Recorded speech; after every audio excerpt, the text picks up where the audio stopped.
పోలీసులు 5 ముస్లిం యువకులను కాల్చి చంపడానికి వ్యతిరేకంగా ఎస్డిపిఐ ఆధ్వర్యంలో ధర్నా. నెల్లూరు నగరంలోని గాంధీ బొమ్మ సెంటర్ నందు సంభాల యూపీ జామా మసీదు సర్వే సందర్భంగా 5 మంది ముస్లిం యువకులను యూపీ పోలీసులు కాల్చి చంపడంపై social democratic party of India తీవ్రంగా ఖండిస్తూ దేశవ్యాప్త నిరసనను చేపడుతుంది. దానిలో భాగంగా నెల్లూరు గాంధీ బొమ్మ వద్ద నిరసన కార్యక్రమంలో పాల్గొన్న ఆంధ్రప్రదేశ్ రాష్ట్ర కార్యదర్శి మహమ్మద్ గని మాట్లాడుతూ యూపీ సంబాల నిరసనకారులపై పోలీసులు కాల్పులు హత్యానేరంగా పరిగణించి కఠినంగా శిక్షించాలని తెలిపారు. అనంతరం జిల్లా అధ్యక్షులు మాట్లాడుతూ జామా మసీదు గతంలో మందిరం అని వేసిన పిటిషన్ పరిశీలించిన సుప్రీంకోర్టు సర్వేను ఆదేశించడం 1991 వర్షిప్ యాక్ట్ ఉల్లంఘించడము అవుతుందని దీన్ని వ్యతిరేకించిన స్థానికులు శాంతియుతంగా నిరసన తెలిపితే వాళ్లపై పోలీసులు పథకం ప్రకారం విచక్షణారహితంగా కాల్పులు చేయడం జరిగింది. ఈ కాల్పుల్లో 4 ముస్లిం యువకులు చనిపోవడం జరిగింది. దీనిపై సమగ్ర విచారణ చేసి కాల్పులు జరిపిన పోలీసులపై హత్యా నేరముగా పరిగణించి కఠినంగా శిక్షించాలని డిమాండ్ చేస్తుందని ఈ సందర్భంగా తెలిపారు. ఈ కార్యక్రమంలో ఆంధ్రప్రదేశ్ రాష్ట్ర కార్యవర్గ సభ్యులు మహమ్మద్ రఫీ, రూరల్ నియోజకవర్గం అధ్యక్షులు సయ్యద్ ఫజిల్, ప్రధాన కార్యదర్శి అహ్మద్, నెల్లూరు అర్బన్ నియోజకవర్గం అధ్యక్షులు ఇమాం భాష, ప్రధాన కార్యదర్శి షాలీ హుస్సేన్, అబ్దుల్ రెహమాన్, రఫీ, ముఫ్తీ అబ్దుల్ రెహమాన్, మస్తాన్వలి తదితరులు పాల్గొన్నారు.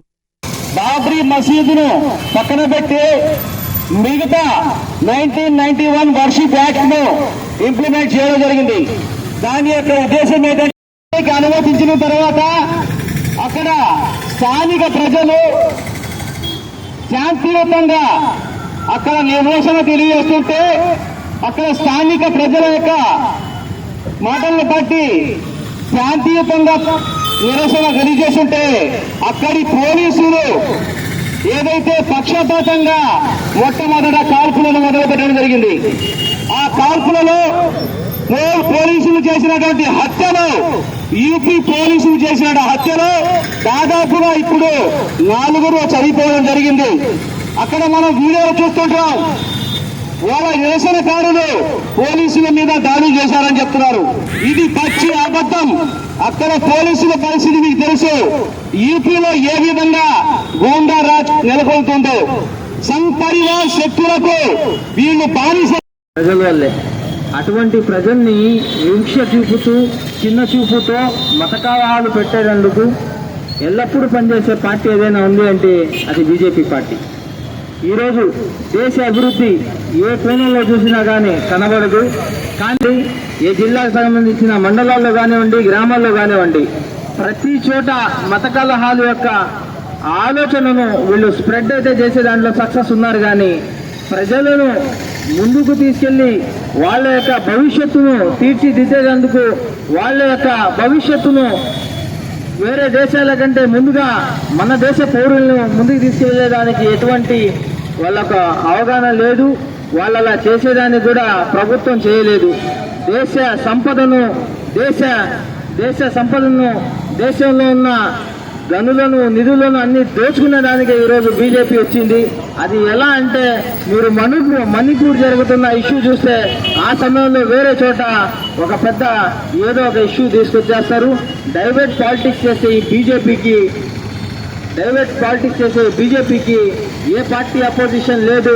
ఇవాళ కూడా కాంగ్రెస్కి అన్ని ఎంపీ సీట్లు వచ్చాయి, అన్ని ఎన్నో ఎమ్మెల్యేలు మన ఇండియాలో వెళ్తున్నారు. కానీ ఎక్కడ కూడా వాళ్ళు దిగి ఇటువంటి సమస్యల మీద పోరాడడం కానివ్వండి, మాట్లాడడం కానివ్వండి ఏవి లేవు.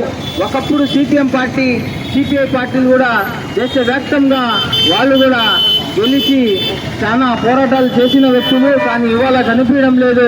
Social democratic party of India మొత్తం దేశంలో ఎక్కడ వెళ్ళకపోయినా కానివ్వండి, కానీ ఒక చిన్న వైలెన్స్ కానీ జరిగి ప్రజలకు నష్టం జరిగితే ముందస్తు తరహాలో ఉండి ప్రజల కోసం పోరాడే ఏకైక పార్టీ అని నేను తెలియజేస్తా ఉన్నాను.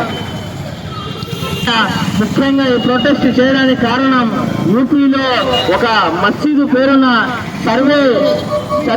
సర్వే పేరున ఒక 4 పొట్టన పెట్టుకున్నారు బీజేపీ, ఆర్ఎస్ఎస్ వాళ్లకు ఏమాత్రం సమీకరణ ఏం లేదు.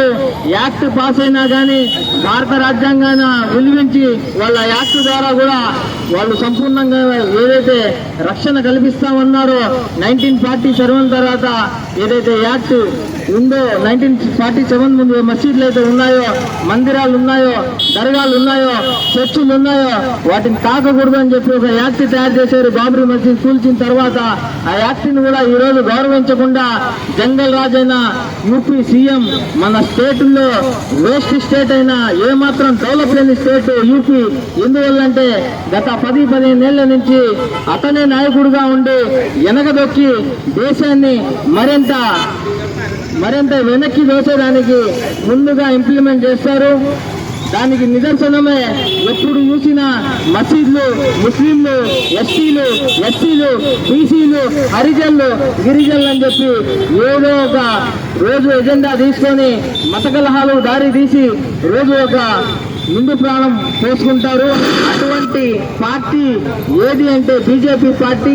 అందువలన మా యొక్క ప్రొటెస్ట్ కూడా దేశవ్యాప్తంగా ఇవాళ తెలియజేస్తా ఉన్నాం. రాబోయే రోజుల్లో బీజేపీ పార్టీ అని ఇనిపీయడం కూడా కష్టం అని చెప్పి నేను తెలియజేస్తా ఉన్నాను. ఆ విధంగా ఎస్డిపిఐ ముందుకొచ్చి ప్రజలను దగ్గర తీసుకుని వాళ్ళ యొక్క ఇబ్బందులను వాళ్ళ